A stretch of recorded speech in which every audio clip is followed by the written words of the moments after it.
Welcome to the Angler Talk Podcast with Chris and Aaron. Brought to you by FishingMagicianTV.com. I challenge thee. Hey, what's up, everybody? Here we are back again. It's Chris and Aaron, joined by Captain Greg Fabrizzi from Manic Sport Fishing in Marathos Florida. How you going, bud? Not bad, dude. How you guys doing? Good. I'm pretty really good, man. Besides the foot of snow we got here in Jersey, I'm doing all right. Yeah, I'm watching that on the news. Seems like we're getting our Arctic blast here as well. Yeah, I heard it's going to be down to like the 20s for like the first time in a long time in Florida. That's going to be interesting to see how you guys react to that. Yeah, today we had coming across the phone falling iguana warnings. Falling iguana warnings? Yeah, what does that mean? They don't they want you to walk away from trees because when it gets like this, I think it's going to get into the 40s tonight, which is unheard of in the Keys, but the iguanas just fall out like bowling balls. And you guys got icicle warnings, we got the iguana warnings down here, That's freaking hilarious. Speaking of iguanas, any of you guys ever eaten one? No, I haven't. No? I'm gonna give it a try when next time I'm down there. I've heard and I've seen some videos that they're not bad. Yeah, the guy I took I got a concealed carry permit, and the guy I took the class from sells a book on how to kill, cook, and clean iguanas. Sounds like the perfect guy to give a concealed carry class, Yeah, perfect. And he was out of them when I took the class, unfortunately, but it's something that he has in stock. I'm sure you could find it on Amazon. Yeah, probably.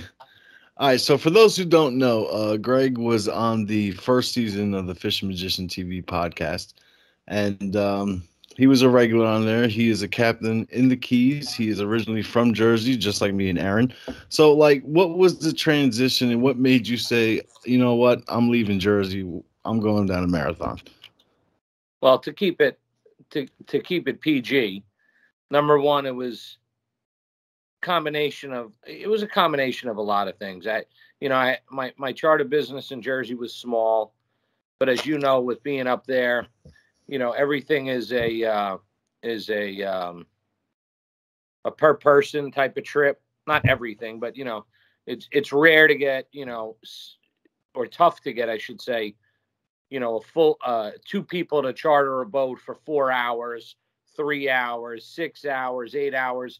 Everything is, anywhere between 120 to 180 to 250, depending upon, the boat and what you're fishing for. But bottom line is there wasn't enough money in it. Yeah. To continue it and support my family. And I had vacation down here for probably 10 years prior to making the move here. So I paid the charter prices here. I know, what they get. I know how they operated. Obviously, I had a few friends down here prior to me coming here. And right after Hurricane Irma, which was 4.5 years ago, that was a Cat 5 that destroyed a big part of Marathon along with Big Pine. It took about a year for them to clean it up. And prior to that, you couldn't get a slip. You couldn't get anything. Right. I saw an opportunity, and I made a move on it. And so far, knock on wood, it's been paying off. Came down here with 1 boat. We're now at 4. We just added a new one last month. And I would say maybe 1 or 2 more, and that's it. That's all I can handle in terms of, because I like to kind of be hands-on myself, and I'm not looking to become the crazy Eddie of the Keys. I don't want to make $1 million. Just want to make a living, keep the customers happy, keep guys employed, and, at the same time, make a living doing it. So, 4 boats sometimes gets overwhelming because, it's feast or famine here.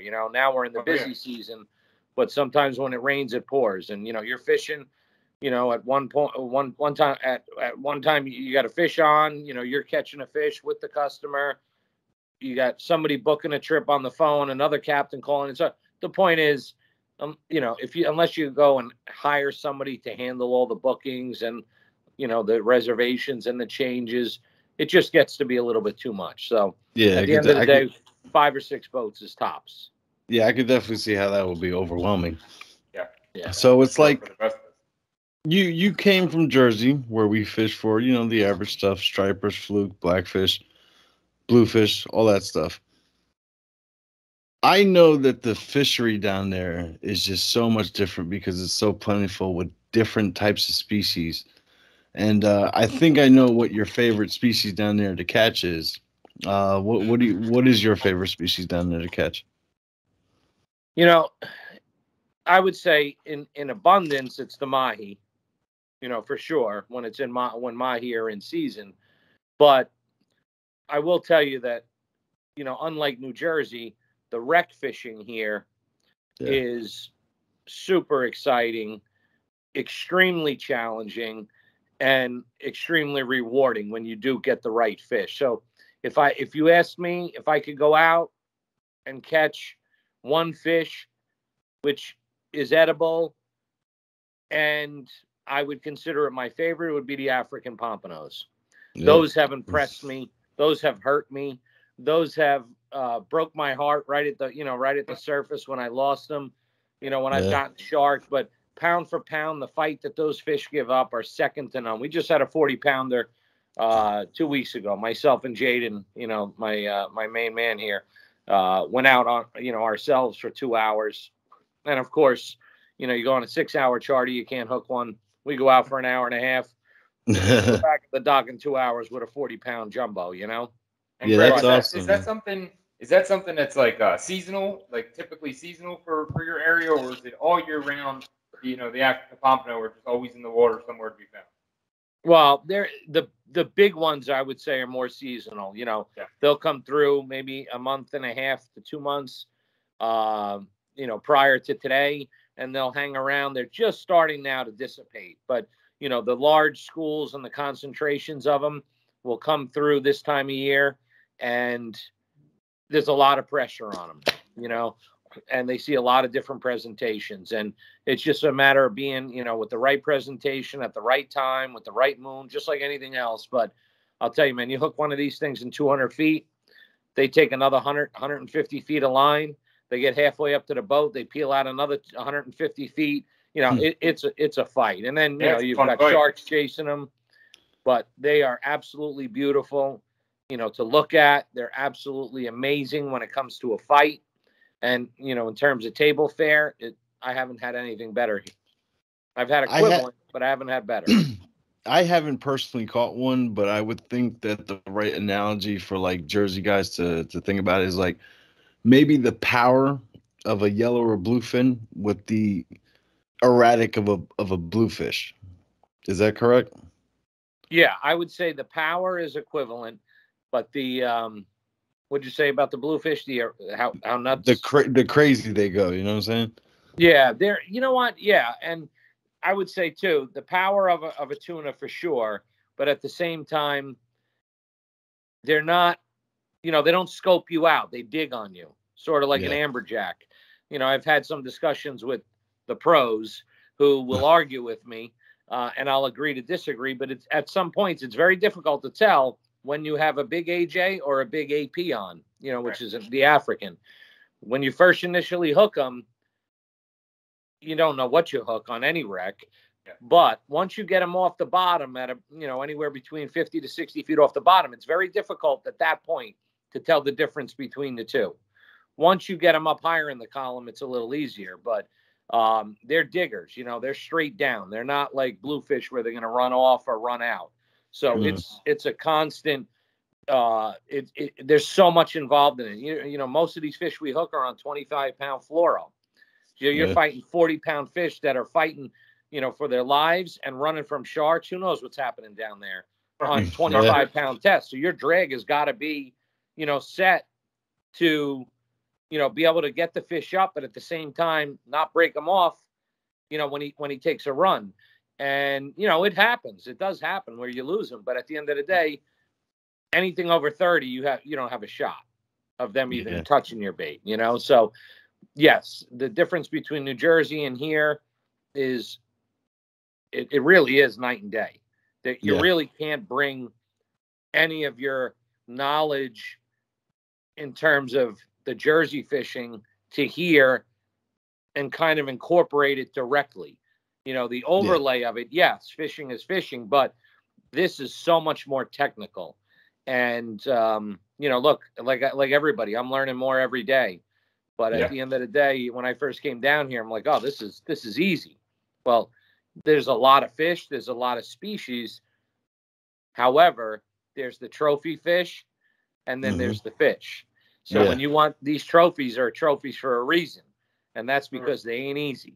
And I was gonna literally tell you the same thing. It's like I thought almost identical to you when I first came down here. I'm like, you know what? This is cut and dry, guys. Like, I mean, we can catch fish all day long and have a good time, but as soon as I became just like I did back north, as soon as I became unsettled with just catching your average snook or your average tarpon or your average size fish, and I started targeting them, really trophy species, guys, it became complicated as hell. I told you in the previous podcast, I can scientific the hell out of trying to figure out every in and out of catching these big fish, and I still haven't figured it out. Just like he says, you learn every day, but man, is it difficult when you start to up the game and try to get some of these bigger fish. It's not cut and dry. It's not easy. That's for sure. And like, this is what's so diverse about Florida. You guys are in the same state, but yet just you being in the Keys and you being in Sebastian, there's stuff in Sebastian that you're not catching in the Keys. I haven't seen or heard of speckled trout in the Keys. I haven't seen any snook in the actual Keys. You got to make a run to the Everglades, right? No, they're around, but they're not in abundance. But they are around here, But by no means are they a targeted species for marathon per se. Right? They have, like, we're same as redfish. I don't think I've ever in the years I'm here heard of a redfish caught in marathon. But you go 30 miles north to Almirada, where they have the mangroves and they have the cuts through the mangs, they will catch snook. They will catch redfish. I mean, before I moved here, I did charters for redfish, there. But nothing enormous and nothing big that I caught, on those trips. But you're right. I mean, they have different fish in different areas. And I would say, the Keys is probably more of an allure to people because of the consistent climate, other than obviously this weekend. But at the same time, there's always big fish to catch if you're looking for big fish. Yeah. Greg, and I was going to ask. Table fare, there's always great table fare also. Yeah, those yellowtails and those mangroves, oh, they're freaking delicious, man. Yeah, I haven't been able to even try, either of that species yet. It seems like, Greg, every time I catch a fish down these ways, and I was going to ask you if you're having a problem with parasites and worms, but here in Sebastian, man, we have such a problem with parasites and worms that it just becomes, a lot of fishermen tell me it cooks out, but Greg, I don't know if you're seeing the same thing that I'm seeing in these fillets. No, knock on wood, I'm not seeing it. Thank goodness. I mean, I'll see it in some amberjacks. Yeah. And generally, it's in the tail, from what I understand. That's how they, burrow into the sand in their wrecks, and they'll get worms. But knock on wood, I've seen them in a few grouper here and there. But 99.9% of the fish, they are absolutely, clean as you can imagine. Thank goodness. I mean, they do a great job around here of, and I'm not saying that you're getting the worms because of pollution. Obviously that could just be parasites in the water and whatnot. Right.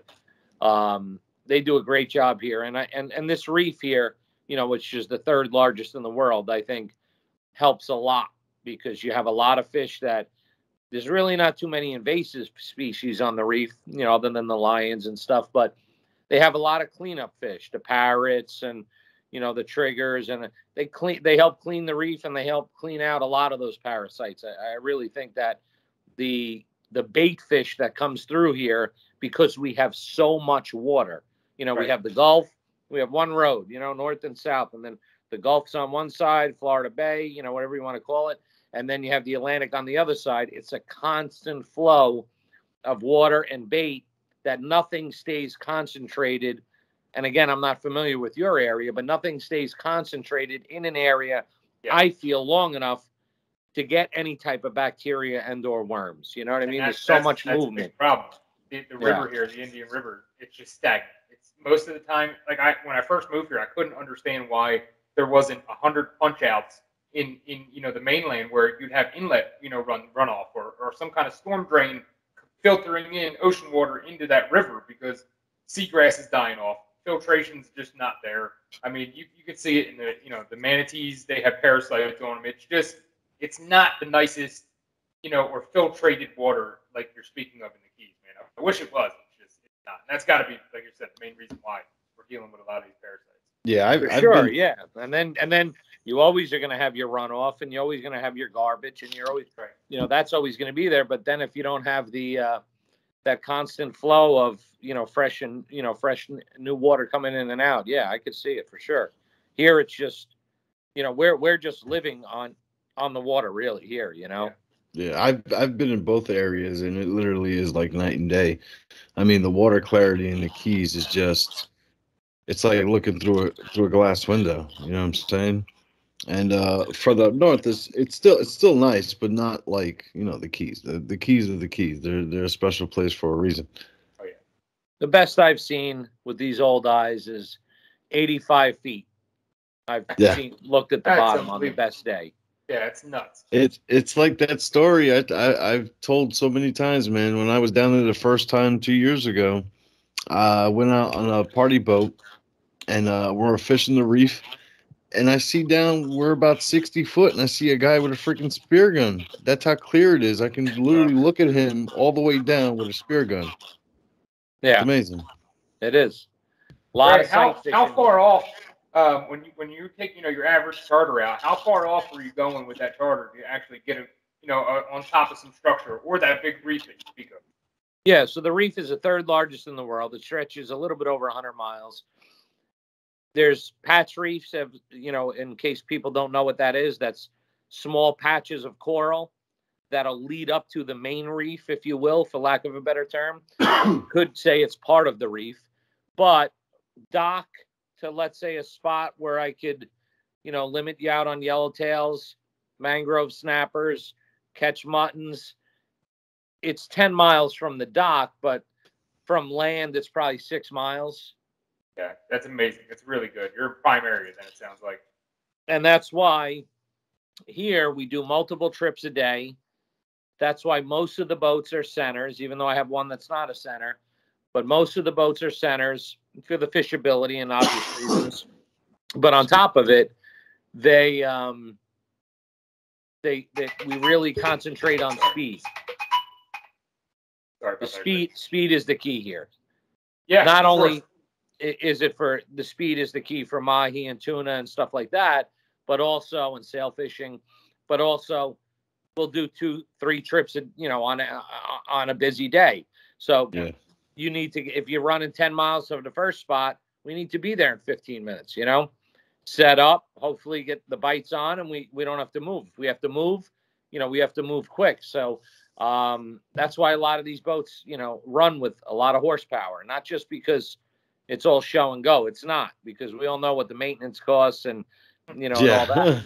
It's all about the speed and getting on the fish in a short period of time and getting back, cleaning, reloading and heading back right out.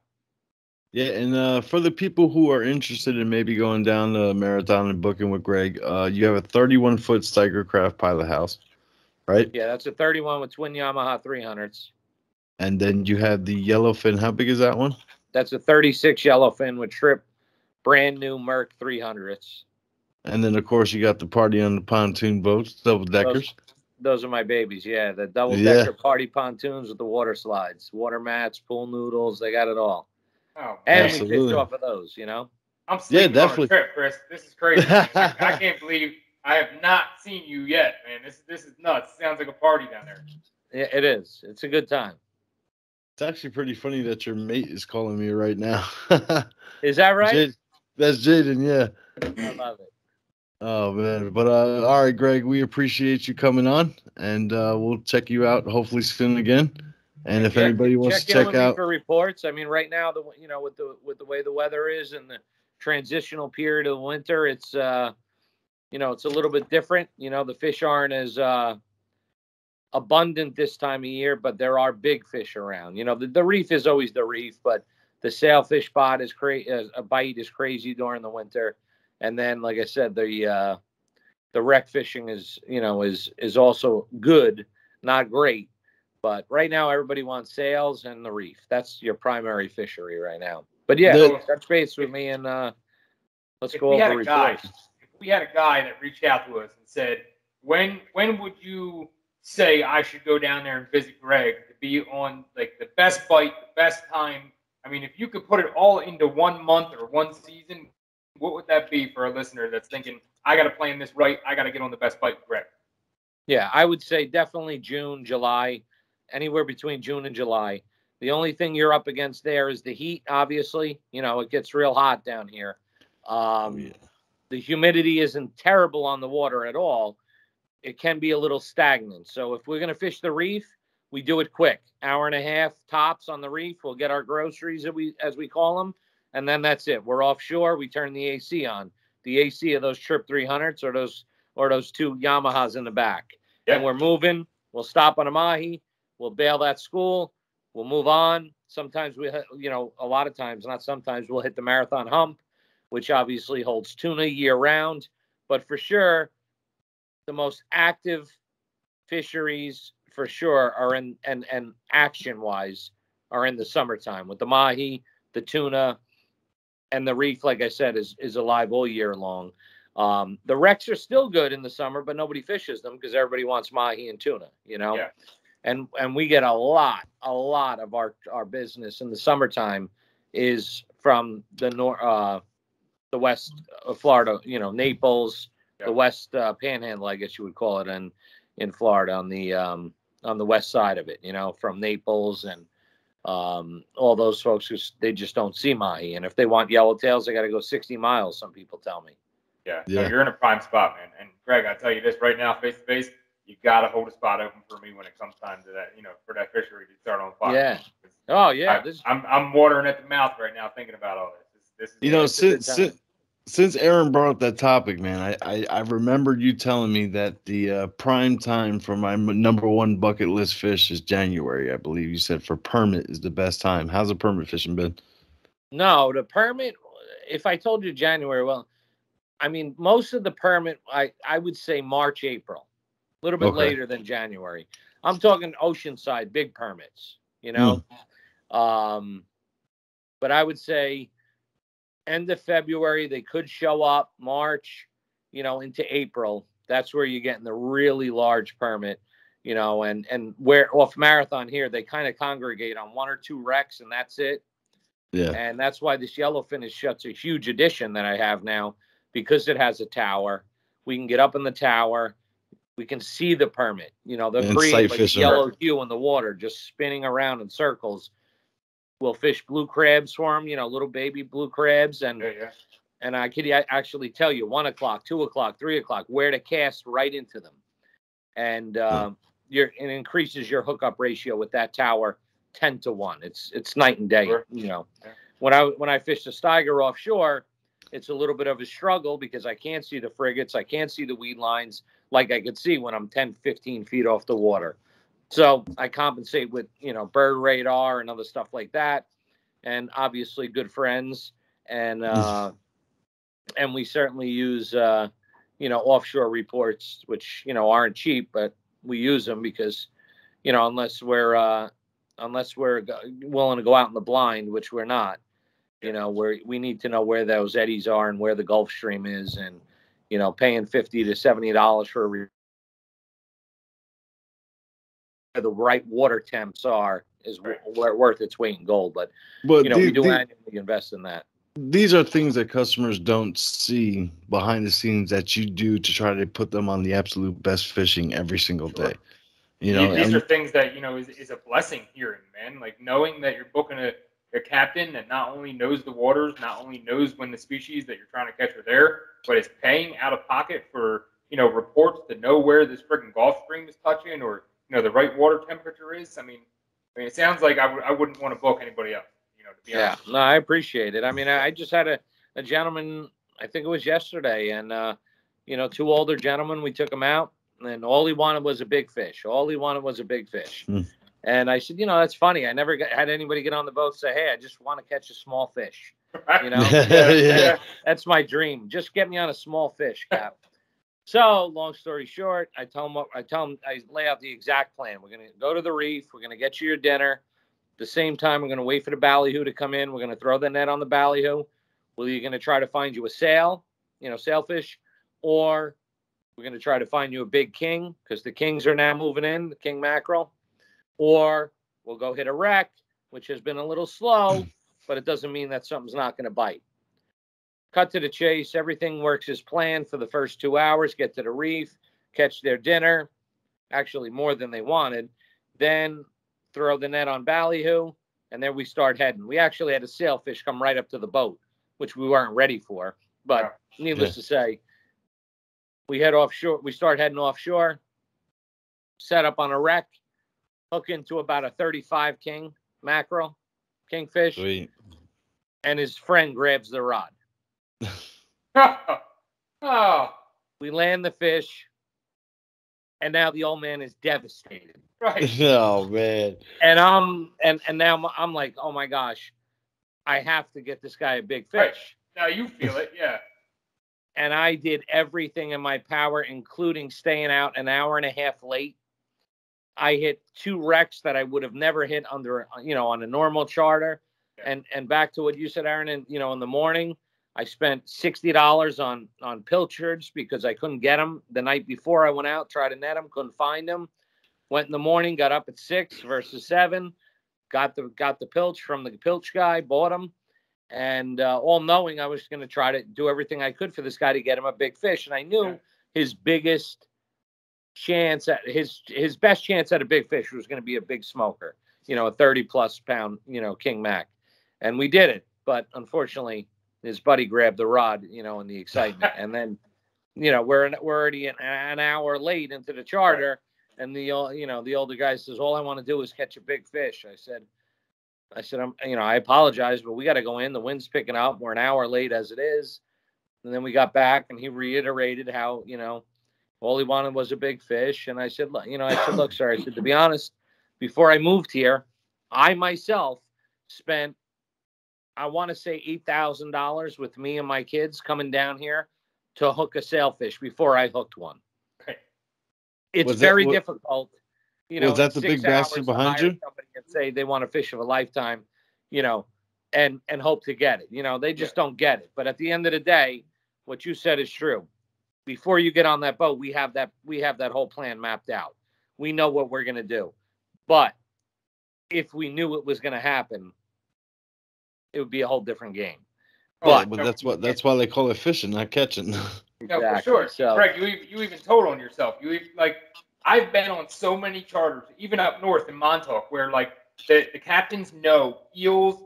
Without eels, you ain't doing nothing, right? And they'll go out and they'll try to get eels from their guys, or they'll go to their traps, and there's no friggin' eels because every captain's bought them up. So you know what they'll do? They'll go out and get a cooler bunker, and we're chunking bunker when eels is actually working.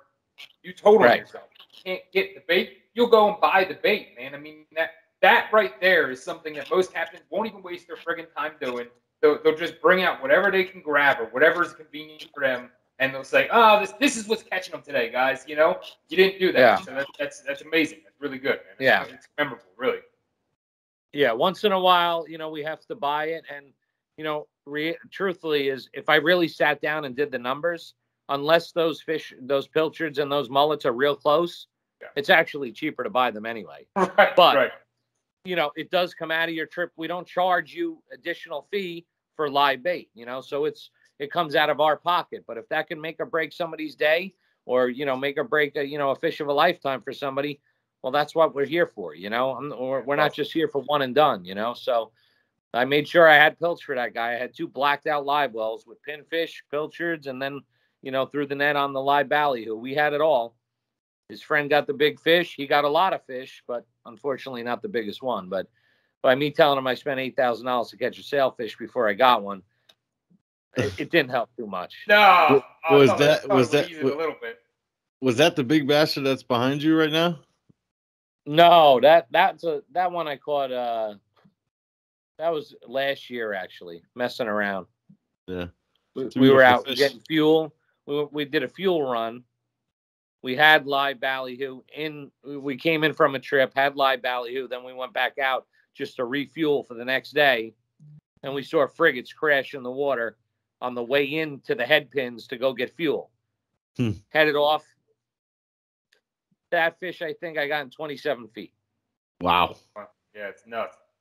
We were out a month ago. No, maybe 3 weeks ago. It's getting dusk. We're heading in. Frigates, pelicans, everything is everywhere. 25 feet of water, 25-pound blackfin tuna, smashing ballyhoo. Oh, my God. Man. I've never seen anything like it. We only hooked one. They're hard to hook. I'm in the wrong place. This is crazy. They're hard to hook when they're like that. But we had 25-pound plus blackfin in 25 feet of water. Oh, goodness, dude. Yeah. And the sailfish, like I said, right now they range from 13. We had a nice full grown, about 7-foot sailfish last week, but that was in 200 feet, Yeah. But they're kind of all over the column right now. This time of year, they're everywhere. Yeah. So you can hook one while you're just sitting on anchor. I'll tell you this: if you guys are wondering what I'm thinking, I'm thinking I found my charter when I go down, to the Keys. So if you guys need any information on this man, you guys need any kind of contact information, you can always reach out to us or reach him directly. I'm sure you got a website. You want to plug that real quick? Yep. Yeah, sure. It's Manic, MANIC, sportfishing.com. You guys heard it here first. That's where you want to get them. We'll leave a link in the description for that. Appreciate it. We have the most, I have to say because I'm proud of it, but we have the highest and the most 5-star Google reviews in all of Marathon. I saw that, and it definitely, the reputation does not, hide itself when it comes to you, man. I mean, just speaking to you for a little bit, dude, it definitely shows you know what you're talking about. Fishing is not just a job for you; it's definitely a passion, and I appreciate that, especially when you're going to book something that you don't know if you're going to catch a fish or a good time or a bad time. You don't know who's captaining the boat. It seems like it's safe when it comes to you. It really does. Yeah, it is for sure. It's not just Greg. Also, I mean, Greg, don't get me wrong, is a phenomenal captain. I know personally from fishing with him, but also his mate, born and raised in Marathon, Florida, knows everything about the area. He can close his eyes and tell you where every sandbar is. It's amazing. Oh yeah, my mate Jaden, we run together, just me and him. And when I run the boats, he'll run, just with me, and I won't run with anybody else, any other deckhand or any other mate. And like they say, regardless of what it is, whether it's football, baseball, fishing, you're only as good, as the people you surround yourself with. Right. And for his age, he's a 6th generation conch. Of a family that grew up here. Yeah. They're all commercial fishermen, and it showed from day one, the first day he stepped on the boat. So, he's 19. I'm older. He's taught me a lot. I've taught him a lot. And at the end of the day, where I let up, he pushes. And vice versa. So it's a great combination. And he's actually studying now to get his license. Once he gets that license, he's going to take probably that yellowfin for himself, and if he wants to bring a mate, good for him. If not, he could do it himself for sure. That's awesome. Yeah, the kid's spectacular, man. And once again, want to thank you for coming on. Like always, it's always a pleasure talking to you. And one more time, let everybody know, manicsportfishing.com. I'll leave a link in the description in case you want to book a trip with Captain Greg Fabrizzi. And thanks for your time, brother. You got it, guys. Great seeing you. All right, be well. All right, so man, Captain Greg, man, that's the dude right there, bro. I love that guy. Yeah, that was something, man. It's I have a handful of people, you included, that I can call and talk to about fishing, and it just goes on and fucking on, and that's definitely one of the guys, man. And we were sitting here talking to him in the beginning, and we're like, hey, 15 minutes, man, but it goes a half an hour without any problems at all because this guy, he's a brother of the other kind of deal, Yeah, and when you fish with him in person, I mean, you can just hear the knowledge, but the passion.